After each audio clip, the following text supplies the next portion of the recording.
Hello friends, welcome back to the channel. आज के तेनाली रामा के एपिसोड में हमने देखा गुरु तथाचार्य कर्म स्तंभ का जांच करते हैं और उसे थप्पड़ मारते हैं और उसके बदले गुरु तथाचार्य को 2 थप्पड़ पड़ता है। इससे हमें ये पता चलता है जो अच्छे कर्म किया होगा और जिसका मन साफ होगा वो इस कर्म स्तंभ को आसानी से उठा पाएगा। फिर हम देखते हैं वृद्ध व्यक्ति जिससे कर्म स्तंभ जुड़ा होता है, वो दरबार में सभी को बोलते हैं कि कोई है यहाँ जो इस कर्म स्तंभ को उठा पाएगा। सब वहाँ रामा की तरफ देखने लगते हैं और गुरु तथाचार्य रामा की तरफ देखते हुए बोलते हैं कि ये काम रामा ही कर सकता है। फिर महाराज रामा को बोलते हैं जाइए और जाके कर्म स्तंभ उठाइए। पहले तो रामा डर कर मना करता है, फिर महाराज की आज्ञा मानकर जाता है कर्म स्तंभ को उठाने। उतने में ही गुरु तथाचार्य बोलते हैं ये तो एक हाथ से ही कर्म स्तंभ को उठा लेंगे, इनके तो कर्म अच्छे हैं। उतने में ही महाराज भी गुरु तथाचार्य के बात सुनकर रामा को एक हाथ से कर्म स्तंभ उठाने के लिए बोलते हैं। रामा एक हाथ से ही कर्म स्तंभ को आसानी से उठा लेता है। ये देखकर सब लोग चौंक जाते हैं और गुरु तथाचार्य का मुंह बंद हो जाता है वहाँ पर। फिर वृद्ध व्यक्ति जो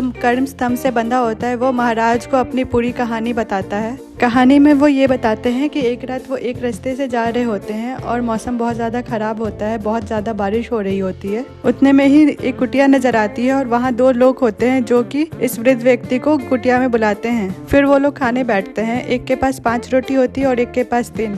पहले तो वृद्ध व्यक्ति मना करते हैं खाने के लिए, फिर वो लोग जबरदस्ती करते हैं तो हाँ बोलते हैं। फिर सब लोग बराबर बराबर रोटी खाते हैं।